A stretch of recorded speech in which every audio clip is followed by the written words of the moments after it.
Hi guys, it's week 11 of Sisters in Shape, Adventures in Competing.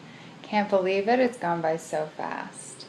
Okay, this week it's exercise is the topic. I'm actually going to talk about exercise and posing because that's something that you really have to focus on when you're this close to the competition. Today marks 8 days to the competition and second last vlog before the big day, and feeling pretty good. Had a posing session yesterday and went through and selected all of my poses for the fitness model category and did some fine-tuning on my figure poses, but I'll get to that in a bit. Let's first talk about exercise. So what changes when you're getting this close to the competition? Things are constantly adapting. If you're in contest prep, you'll change things on a regular basis. But in general, people will lift heavy and do cardio, whether that's steady state or high intensity cardio, depends on the person and how their body reacts. But that's kind of how it's grouped. And what changes as you get closer to the competition is that you start doing kind of a combination and you try to maximize your time in the gym because you don't want to lose muscle mass, but you want to get as lean as possible. So how do you do that? Circuit training is amazing for that. Circuit training has the benefit of essentially being high intensity cardio and lifting weights. So you're getting the best of both worlds, and especially when you're time crunched, or like me, you had to lean out a little bit more than you were anticipating closer to the date because you got sick and you couldn't lose weight for a little while. It can be really efficient. So that's what I've been doing most recently is I'll do a high intensity interval training session for 20 to 30 minutes at one point during the day, and then I'll do my weight training session, and I'll either do fully circuit style, specifically for legs. That can be really good because your legs are such a big muscle group. They have your glutes, your quads, your hamstrings, your calves, and maybe even your lower back. Like that's a large portion of your muscle mass. So if you're moving that all the time, you're burning through all of your weightlifting exercises, you're going to be sweating bullets.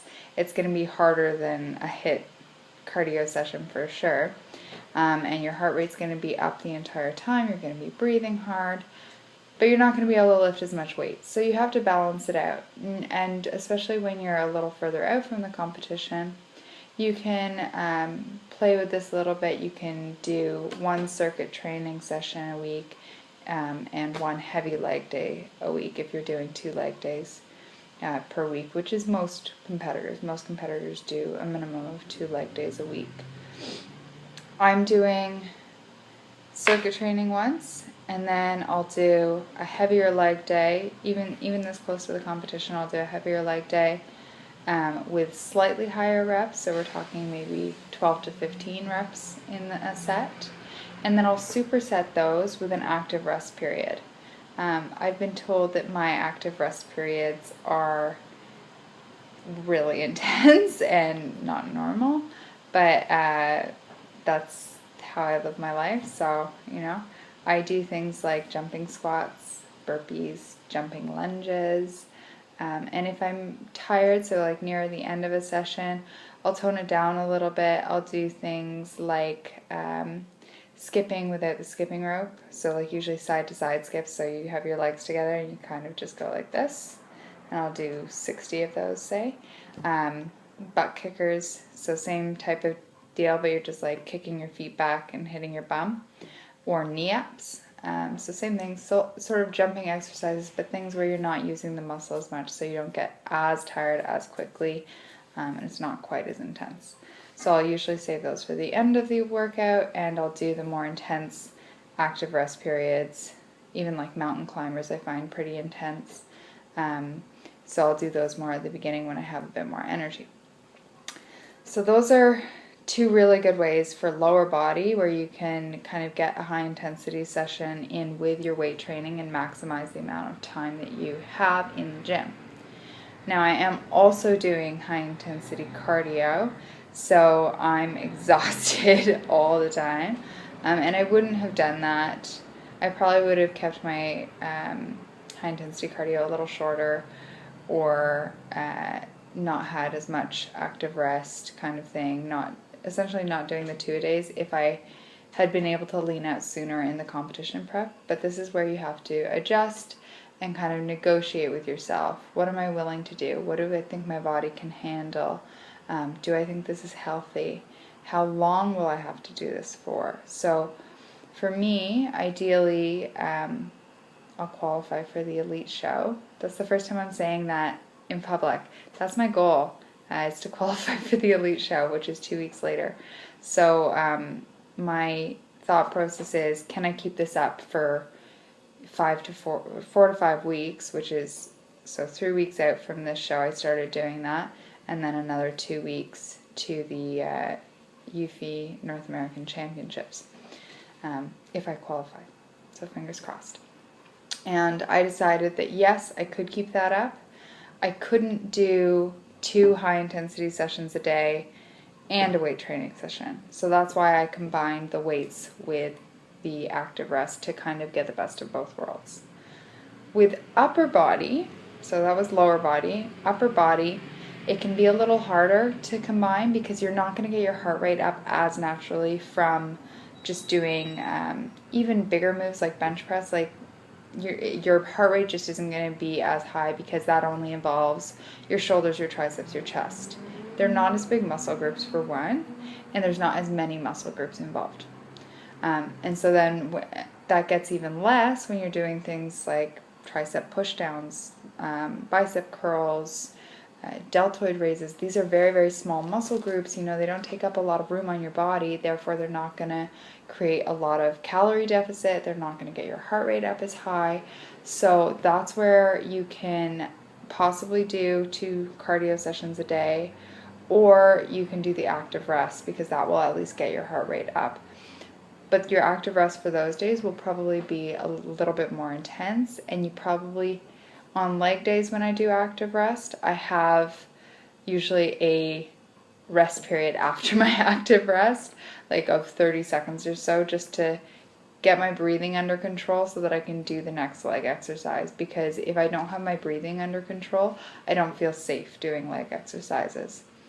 With a dumbbell chest press or flies or bicep curls, I don't necessarily feel unsafe doing them when I'm out of breath, and I can keep going a lot easier. So that's an easier way to do it. Circuit training with upper body is not going to be as effective because you're simply not going to get your heart rate up as high. But you can combine things like ab training and superset that in with your upper body training in order to get more of a calorie burn and get in your ab training, because I tend to neglect that. I know that's silly because so many people focus so much on your abs, but I'm genetically predisposed to having nicely defined abs, so I tend to let that go by the wayside, and I should focus more on that. Okay, so that's kind of exercise this close to the competition. Obviously the intensity is up here, and the length of time is, right up there as well. I'm in the gym for maybe half an hour for my first HIIT session of the day, and then an hour to an hour and a quarter for my circuit training. Like, I'm spending a lot of time in the gym right now, but it's for a short period of time, and it's something that I decided was okay for a very short period of time. On to posing. Posing for me is the hardest part. It's not that I'm not confident, because I feel that I am very confident and very proud of what I've done for my body and how hard I've worked. But it's the transitions, the walk, and it's being sexy on stage for strangers. Weirds me out. I don't know about you guys, but for me, that's not something I'm comfortable with. And so I just kind of have to think, okay, get out of your head. It's okay. Like, this is part of the show. And it's also part of why I think I'll do better in figure, because it's very prescribed poses, and it's for the purpose of looking at your muscles, and it's, how big are your shoulder caps, and are your glutes well rounded, and do you have a good hamstring glute tie-in, and how wide are your lats, and all these things. That's what they're looking at. For the fitness model category, that's where I struggle a little bit more, because that is a little bit about sexiness. Not as much as bikini. Bikini's much more about being, fiery and sexy and all those kinds of things. Fitness model is kind of about being in a photo shoot scenario where it's sportier, but it's still fun, kind of cutesy, and it involves a little bit more personality and pizzazz. Not that you don't need personality for figure, but it's really in your face for a fitness model. And a lot of those things involve really sticking out your bum, and it's something that I struggle with, just because it freaks me out, and I'm not used to doing that. I don't do that in my everyday life. I don't know about you, but in my everyday life, I don't just go sticking my ass out to strangers. Sorry for using the A word there, but it's not part of my life. So that's what I struggle with, and I just need to practice. And so what I did last night was I named the poses, because for me, I'm very auditory, and I needed to put a name to the poses in order to get an order for them. And now I'm running it through in my head, and I'll practice them on a nightly basis, and by the time the show rolls around in 8 days, I should have them down and be more fluid with them, and be more comfortable with the whole arching of my back, and playfully smiling and looking at the different judges and moving my hair out of the way, and all these little things that just make you look a little more polished on stage and give you that presence that is what the judges are looking for at the end of the day. So that's it for this week. Last week will be my last vlog before the competition. I'll do one more after the competition to let you know how it went, what my feelings were for the day, and what my progress is going to be after, and what my plans are. And next week I'll do a post on peak week and all the manipulations that go into that, because it's pretty intense and your body changes on a daily basis. It's really quick. So it's a fun week, but a hard one. So until then, eat clean, train dirty, think nerdy. Bye guys.